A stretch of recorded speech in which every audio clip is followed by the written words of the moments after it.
The Arizona sun was relentless, bearing down on the cracked pavement of Willow Creek, a small town where everyone knew your name, your story, and sometimes even your secrets.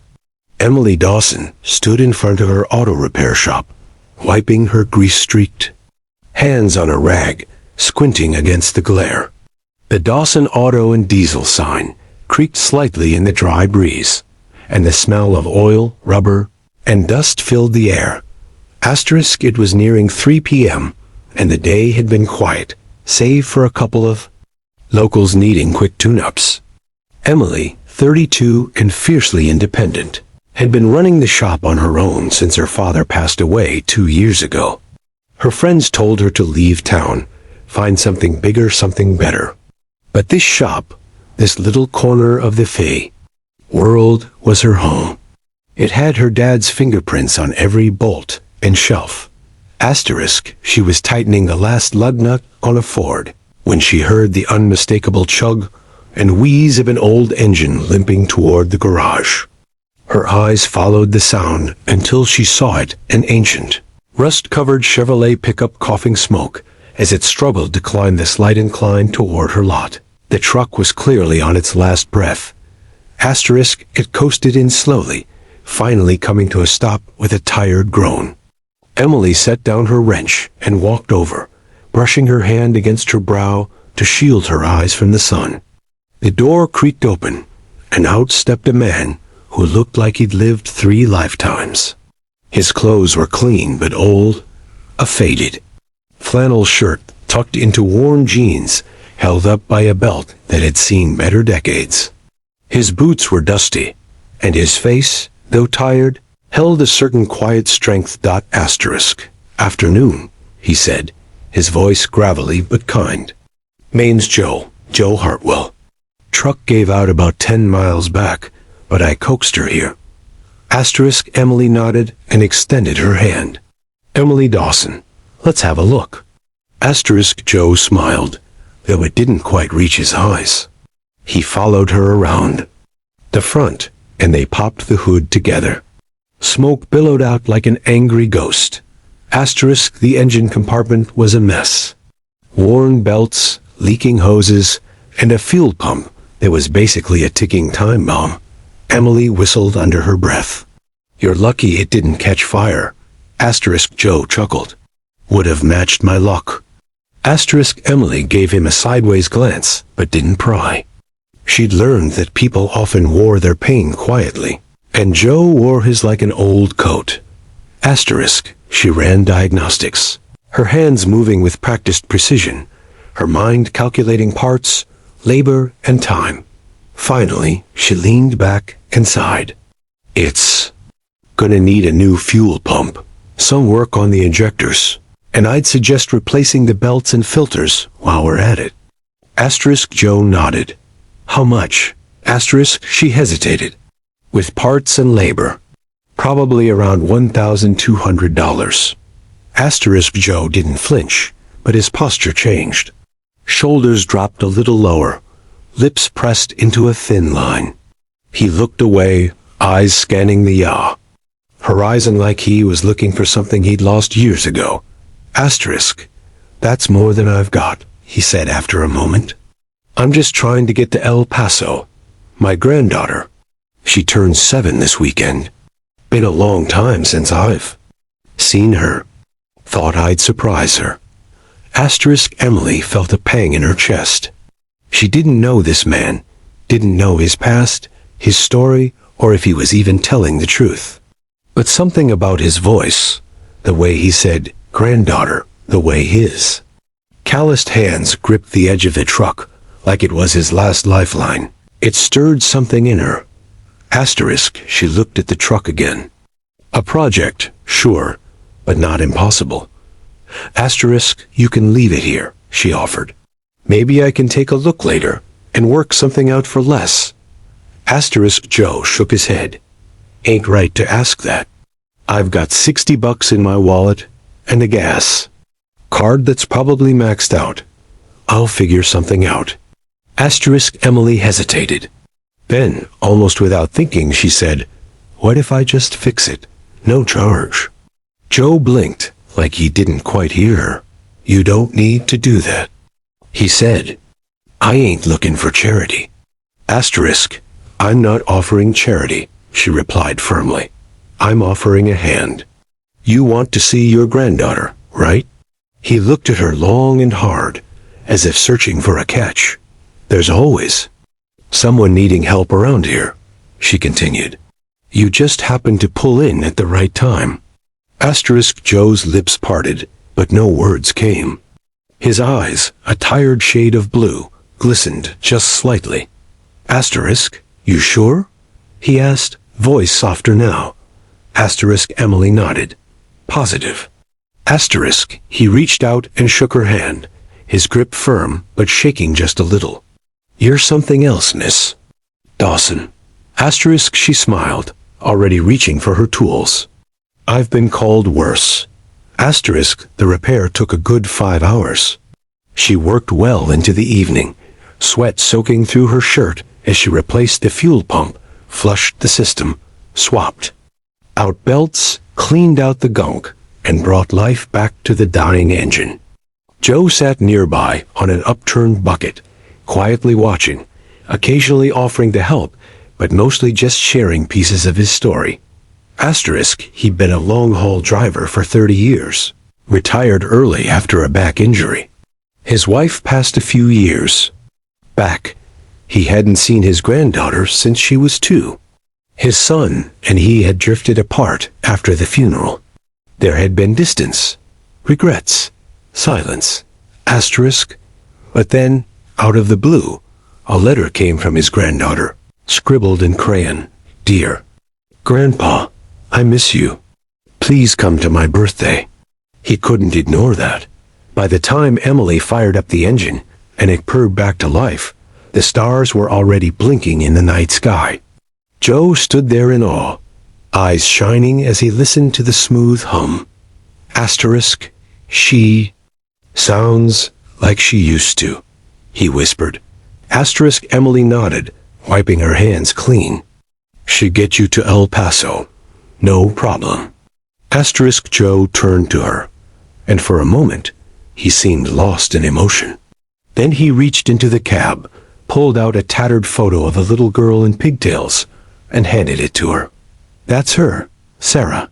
Asterisk, "She's beautiful," Emily said, smiling. Asterisk, he looked at her, and his voice cracked. "You gave me more than a repair.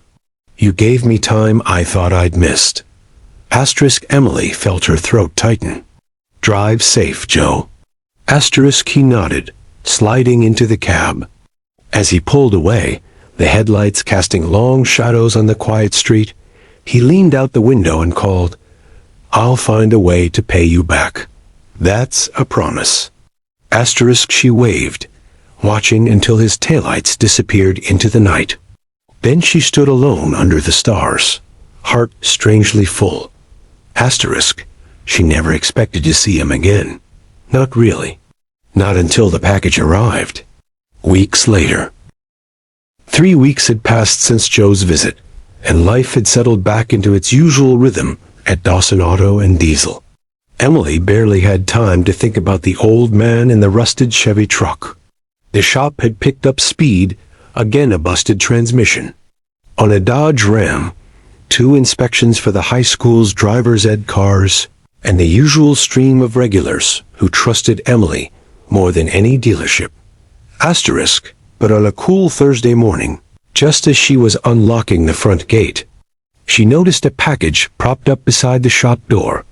Asterisk, it was large, almost the length of her arm, and wrapped in brown paper, sealed tightly with clear tape. There was no shipping label, no branding, just her name scrawled in thick, careful handwriting. Emily Dawson. Asterisk, frowning, she carried it inside and laid it on the front counter. It was heavier than it looked. She grabbed a utility knife from the desk drawer and slid it open carefully. Asterisk, inside was a wooden box, handcrafted from the look of it. Dark walnut with smooth corners, a polished surface, and delicate carvings along the edges. Whoever made it had put time, care, and love into every inch. She lifted the lid and gasped. Asterisk right on top was a photograph in a rustic wooden frame. In it stood Joe, dressed in the same flannel shirt and jeans she remembered, his arm wrapped around a little girl with chestnut braids and a gap-toothed smile. They were standing in front of the same rusty old truck, now washed and gleaming under the El Paso sun. Asterisk, the girl held up a sign, clearly handmade, with big purple letters that read, Asterisk, thank you, Miss Emily. Asterisk Emily felt something tighten in her chest. Asterisk she reached into the box again and pulled out a sealed envelope. Her name was written on it in the same neat cursive. She opened it and unfolded the letter, the paper creased and worn at the edges. Dear Miss Emily, I don't quite know how to begin a letter like this. When I pulled into your lot that afternoon, I figured I'd end up sleeping in my truck or walking to El Paso. I'd been running on fumes, gas, money, and hope. You didn't know me, and you had no reason to help. But you did. Asterisk I kept thinking about that as I drove down the highway, the truck running like it hadn't in years. Every mile brought me closer to a little girl who barely remembered her grandpa's face. I made it just in time for her birthday.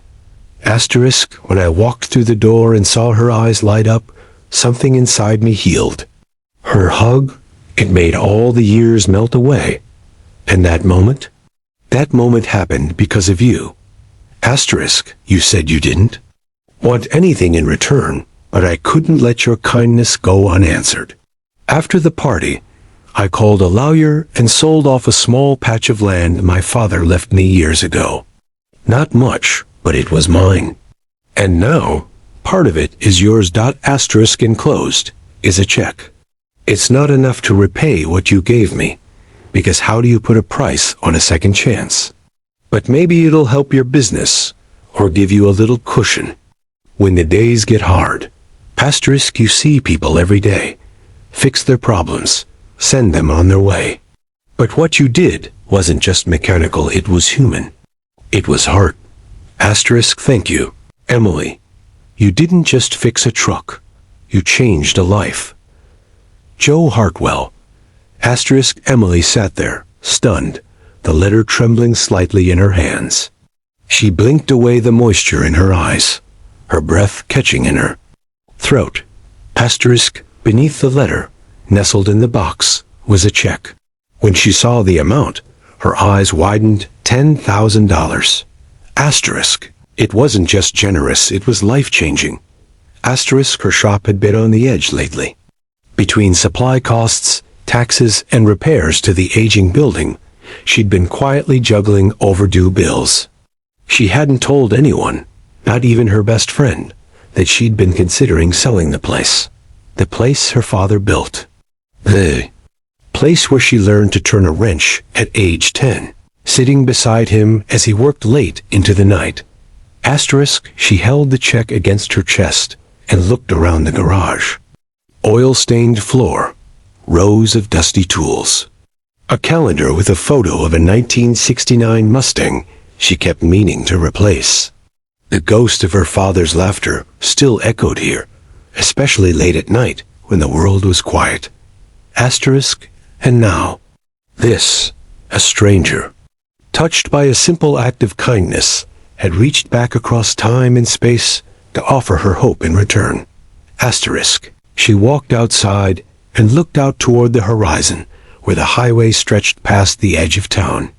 The sky was a wash of soft blue, and the sun had just begun to warm the air.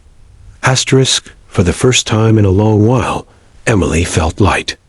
Not because of the money, but because of what it meant. Joe had seen her, truly seen her. In a world where most people barely noticed the person handing them their coffee or fixing their brakes, someone had taken the time to say, "You matter." Asterisk, she framed the photo that afternoon and placed it on the wall above the register. Customers asked about it, and she'd just smile and say, "That's a reminder that every stranger has a story, and sometimes a little kindness can change everything." Asterisk, she didn't cash the check right away. For a while, she kept it tucked in her desk, pulling it out on tough days, when she questioned if the long hours and oil-stained hands were worth it. And each time she looked at it, she remembered that moment, that little girl's smile, that man's letter, and the magic that still lived in small, quiet towns like hers. Asterisk Emily never heard from Joe again, and she never needed to. Some stories don't need sequels. Asterisk, because in one afternoon, a stranger's broken truck gave her something she hadn't even realized she'd lost. Purpose, connection, and the beautiful, silent truth that good still echoes in the world, quiet, humble, and unshakably real.